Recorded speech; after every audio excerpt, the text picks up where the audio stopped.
Good morning student. आज हम लोग पढ़ने जा रहे हैं विलयन की सांद्रता को व्यक्त करने का तरीका, जिसमें मोललता। अभी पिछले वीडियो में हम लोग मोललता पढ़े हैं, इस वीडियो में हम लोग देख रहे हैं मोललता। इंग्लिश में इसको मोललिटी कहते हैं।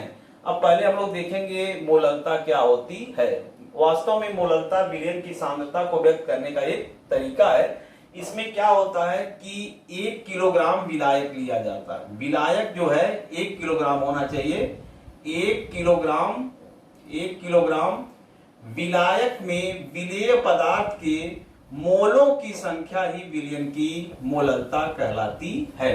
अब विलायक की मात्रा होगी 1 किलोग्राम। विलायक जो है 1 किलोग्राम होगा। विलायक मीन सॉल्वेंट, विलायक मीन सॉल्वेंट, और विलेय जितना मोल घुला होगा वही उसकी मोललता कही जाती है। अब इसमें परिभाषा दिया गया है, 1 किलोग्राम विलायक में घुलित विलेय के मोलों की संख्या को विलयन की मोललता कहा जाता है या मोललता कहते हैं। मोललता को स्मॉल m से प्रदर्शित किया जाता है। अब जो है 1 किलोग्राम विलायक है, उसमें जितना मोल विलेय पदार्थ होगा घुला वही उसकी मोललता कहलाती है। तो 1 किलोग्राम विलायक में विलेय पदार्थ के मोलों की संख्या ही विलयन की मोललता कहलाती है। मोललता को हम लोग स्मॉल m द्वारा प्रदर्शित करते हैं।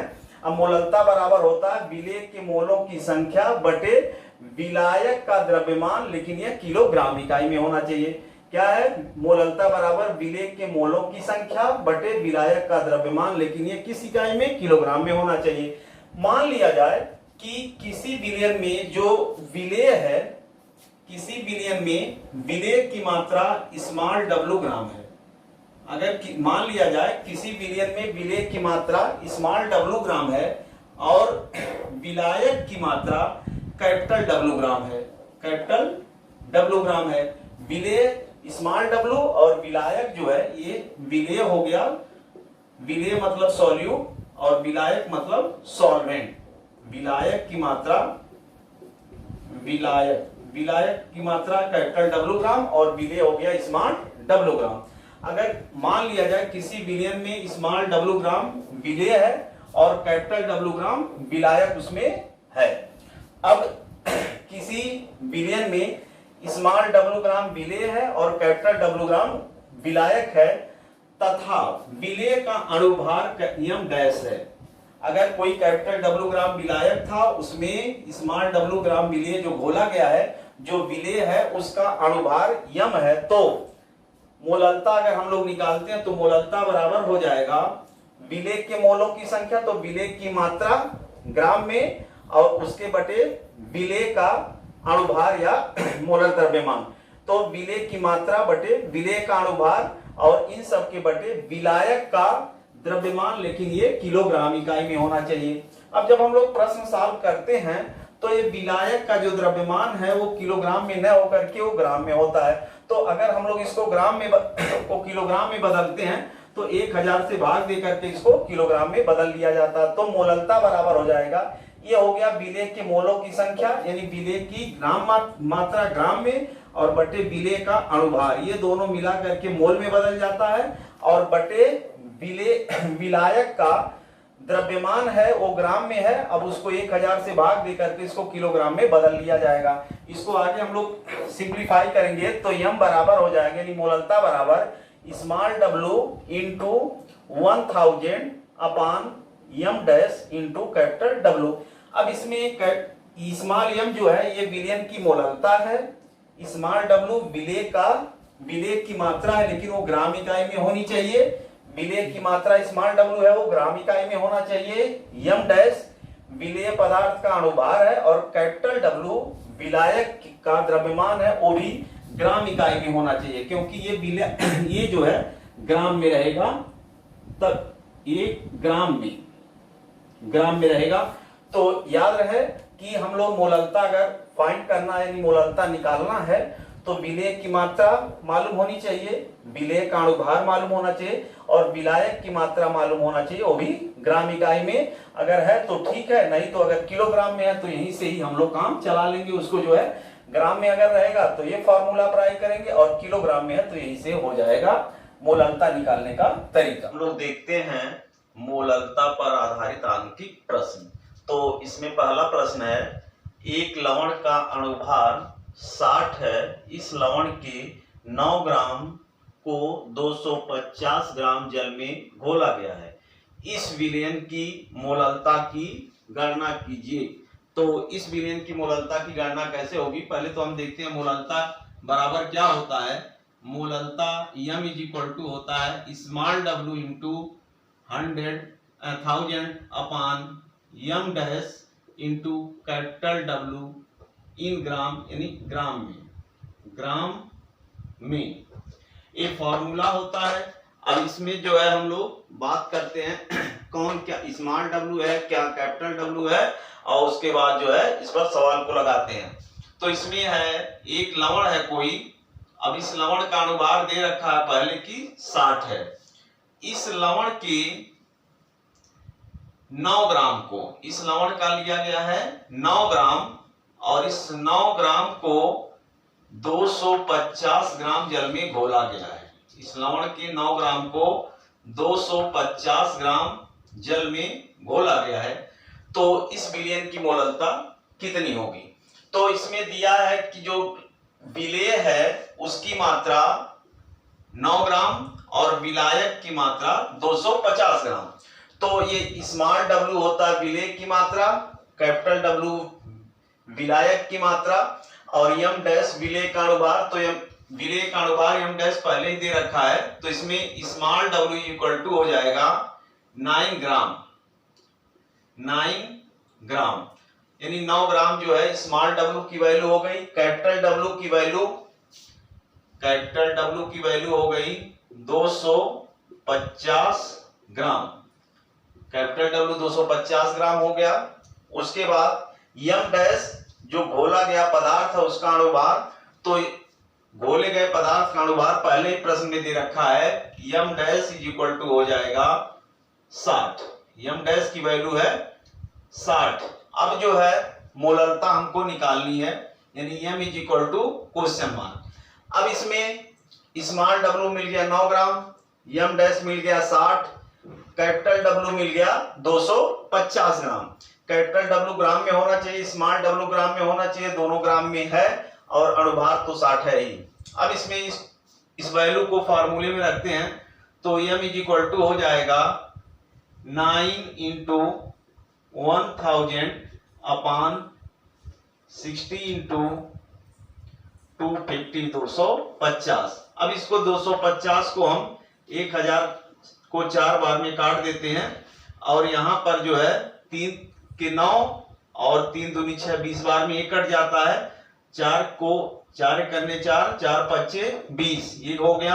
तो m की वैल्यू 3/5 और 3/5 को हम लोग 0.6 लिख सकते हैं, यह होगा मोल प्रति किलोग्राम, क्योंकि मोललता की इकाई जो है मोल प्रति किलोग्राम होती है। तो इसमें ये आ गया मोललता 0.6 मोल प्रति किलोग्राम। यानी कहने का तात्पर्य है, अगर एक लवण है जिसका अणुभार 60 है, इस लवण के 9 ग्राम को अगर 250 ग्राम जल में घोला गया तो इस विलयन की मोललता कितनी हो जाएगी, 0.6 मोल प्रति किलोग्राम।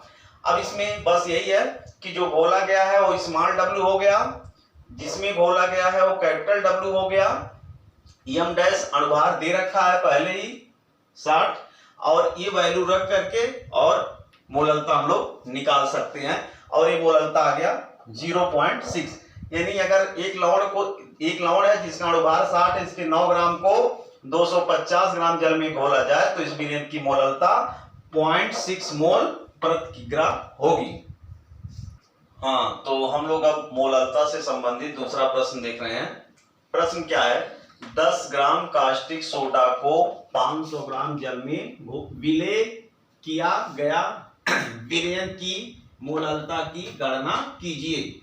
अब ये इसमें प्रश्न दे रखा है कि 10 ग्राम कास्टिक सोडा है, उसको 500 ग्राम जल में विलेय किया गया है, यानी घोला गया है, तो विलयन की मोललता क्या होगी।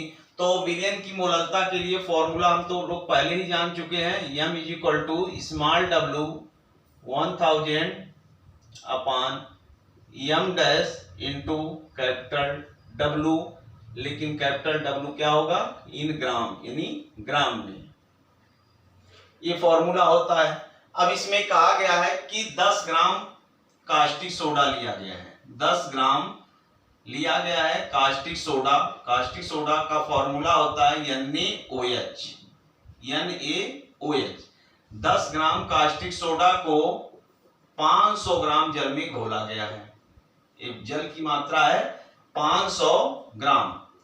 अब जब 10 ग्राम कास्टिक सोडा को 500 ग्राम जल में घोला गया है तो इस विलयन की मोललता क्या होगी। तो सबसे पहले हम लोग देखते हैं इसमें स्मॉल w जो घोले गए पदार्थ की मात्रा यानी विलेय होता है उसकी मात्रा होती है, तो ये है 10 ग्राम। 10 ग्राम हो गया। और m डैश जो विलेय पदार्थ है उसका अणुभार होता है, तो विलेय पदार्थ NaOH है, तो NaOH का अणुभार NaOH का अणुभार m dash is equal to हो जाएगा। अब Na का परमाणु भार O का और H का तो प्रश्न में नहीं दिया हुआ है, तो इसको हम देख लेते हैं। Na का परमाणु भार होता है 23, O का होता है 16 और H का होता है 1। यानी Na का सोडियम का परमाणु भार 23 होता है, ऑक्सीजन का 16 होता है और हाइड्रोजन का 1 होता है। अब इन सबके परमाणु भार को अगर जोड़ लिया जाए तो NaOH का अणुभार निकल जाएगा। तो Na का परमाणु भार 23 प्लस O का हो गया 16 और H का 1, तो टोटल हो जाएगा 40। यानी NaOH का अणुभार हम लोगों को मिल गया 40। अब कैपिटल W विलायक की मात्रा है, यानी विलायक का द्रव्यमान है और विलायक यहाँ है 500 ग्राम, तो कैपिटल W हो जाएगा 500 ग्राम। अब इसमें मोललता हम लोगों को निकालनी है, मोललता फाइंड करनी है। तो अब देखें कि 10 ग्राम जो कास्टिक सोडा, 10 ग्राम कास्टिक सोडा मतलब कास्टिक सोडा का फार्मूला NaOH होता है। 10 ग्राम NaOH को अगर 500 ग्राम जल में घोला गया है तो ये जो घोला गया पदार्थ है विलेय वो स्मॉल w हो गया 10 ग्राम, और जो घोला गया पदार्थ है वो NaOH है, तो NaOH का अणुभार जो है हो गया 40 और विलायक का द्रव्यमान जो है वो 500 ग्राम दिया हुआ है प्रश्न में, और मोललता निकालनी है। तो अब इसको हम फॉर्मूले में रखते हैं। m इज इक्वल टू क्या हो जाएगा, m is equal to small w की वैल्यू है 10, 1000 बटे m डैश की वैल्यू है 40 गुणे 500 हो गया। अब 500 से 2 बार में 1000 कट जाएगा, एक 0 से एक 0 यहाँ कैंसिल हो जाएगा, 2 से 2 बार में 4 कट जाएगा, तो m की वैल्यू आएगी 1/2 मतलब 1/2, और m की वैल्यू 1/2 आ गई, तो इसको हम 0.5 मोल प्रति किलोग्राम लिख सकते हैं, किग्राम, क्योंकि मोललता की इकाई मोल प्रति किलोग्राम होती है। तो ये हो गया कि अगर 10 ग्राम कास्टिक सोडा को 500 ग्राम जल में विलेय किया जाए तो विलयन की मोललता होगी 0.5 मोल प्रति किलोग्राम पर केजी, ये हो जाएगी मोललता। इसको एक बार और रिमाइंड कर लिया जाए, देख लिया जाए। 10 ग्राम कास्टिक सोडा है यानी W इज इक्वल टू हो गया 10 ग्राम कास्टिक सोडा है घोला गया, तो कास्टिक सोडा का फार्मूला NaOH होता है, NaOH का अणुभार 40 और 500 ग्राम जल में घोला गया तो विलायक की मात्रा 500 ग्राम हो जाएगी और मोललता निकालनी है, तो m equal to question mark हो जाएगा। अब मोललता का फार्मूला है ये है, अब इसमें ये वैल्यू रखेंगे तो m इक्वल टू हो जाएगा 10 गुणे 1000 बटे 40 गुणे 500, ये 2 बार में 5 कट जाएगा, 500 1000 2 बार में कट गया, 2 से जो है 4 2 बार में कट गया और 0 से 0 कैंसिल हो गया, 1/2 बचा और m की वैल्यू हो गई 0.5 मोल प्रति किलोग्राम। हाँ, तो मोललता से संबंधित हम लोग अब तीसरा प्रश्न सॉल्व करने चलना है। तीसरा प्रश्न है 5 ग्राम कास्टिक सोडा को 250 ग्राम जल में विलेय किया गया, प्राप्त विलयन की मोललता की गणना कीजिए। अब इसमें है क्या कि 5 ग्राम 5.0 मतलब 5 ही हुआ, 5 ग्राम कास्टिक सोडा मतलब NaOH, अब इसको विलेय किया गया है 250 ग्राम जल में, 250 ग्राम जल में विलय किया गया है। तो जब 250 ग्राम जल में विलय किया गया है तो ये 250 ग्राम ये तो विलायक हो गया और ये विलय हो गया। तो ये विलय जो होगा उसकी मात्रा हम लोग स्मॉल w, तो स्मॉल w हो जाएगा 5 ग्राम यानी 5 ग्राम स्मॉल w हो गया। विलायक, अब जो विलायक हो गया उसकी मात्रा तो दी गई है 250, लेकिन उससे पहले हम लोग अणुभार देख लेते हैं। अब घोला गया पदार्थ NaOH है। अब NaOH का अणुभार m डैश होता है, NaOH का अणुभार निकाल लेते हैं। अब NaOH में Na और O और H का परमाणु भार प्रश्न में तो दिया नहीं है, तो इसको हम अलग से दे दे रहे हैं। Na का परमाणु भार होता है 23, O का परमाणु भार होता है 16 और H का परमाणु भार 1 होता है। अब Na का परमाणु भार हो गया 23 और O का 16 और H का 1 होता है। तो अब इसके अणुभार को अगर हम लोग को निकालना है m डैश इक्वल टू, तो Na का 23 16 प्लस 1, अब ये टोटल जोड़ेंगे तो ये 40 हो जाएगा 40। अब NaOH का अणुभार 40 निकल गया यानी W मिल गया, M भी मिल गया। अब कैपिटल W उसकी मात्रा है 250 ग्राम। अब हमको स्मॉल w मिल गया m डैश और कैपिटल W मोललता हम लोगों को निकालनी है, m is equal to question mark. अब ये कह रहा प्रश्न में स्पष्ट हो गया कि 5 ग्राम कास्टिक सोडा है तो W 5 ग्राम हो गया। कास्टिक सोडा का अणुभार जो है, कास्टिक सोडा चूंकि NaOH होता है उसका अणुभार 40 हो गया। 250 ग्राम जल में विलय किया गया तो कैपिटल W विलायक 250 ग्राम हो गया और मोललता निकालनी है। तो यहां से मोललता m इज इक्वल टू हो जाएगा small w 5 into 1000 upon 40 into 250 250। अब ये 250 से 4 बार में 1000 कट गया और 4 से 40 10 बार में कट गया और बचा m इज इक्वल टू 5/10। अब 5/10 है तो हम इसको 0.5 लिख सकते हैं, ये मोल प्रति किलोग्राम हो जाएगा, इसकी इकाई है मोललता की। तो अब ये अगर 5 ग्राम कास्टिक सोडा को 250 ग्राम जल में विलय किया जाए तो जो विलयन बनेगा उसकी मोललता 0.5 मोल प्रति किलोग्राम होगी। अब इसमें स्पष्ट हो गया कि जो विलय है कास्टिक सोडा वो स्मॉल w हो गया, कास्टिक सोडा का अणुभार 40 हो गया और जल की मात्रा ये विलायक हो गया 250 ग्राम। अब इसमें मोललता निकालने के लिए हमने क्या किया, m इज इक्वल टू होता मोललता बराबर small w into 1000 m dash into capital W इन ग्राम, ग्राम में होना चाहिए। तो W है 5 और 1000 ये है ही, m डैश है 40 और कैपिटल W 250। 250 4 बार में कट गया और 4 से 40 10 बार में कट गया, 5/10 हुआ। 5/10 मतलब 0.5 मोल प्रति किलोग्राम। इसका तात्पर्य यही निकला कि 5 ग्राम कास्टिक सोडा को अगर 250 ग्राम जल में विलय किया जाए तो जो विलयन ये बनेगा उसकी मोललता होगी 0.5 मोल प्रति किलोग्राम।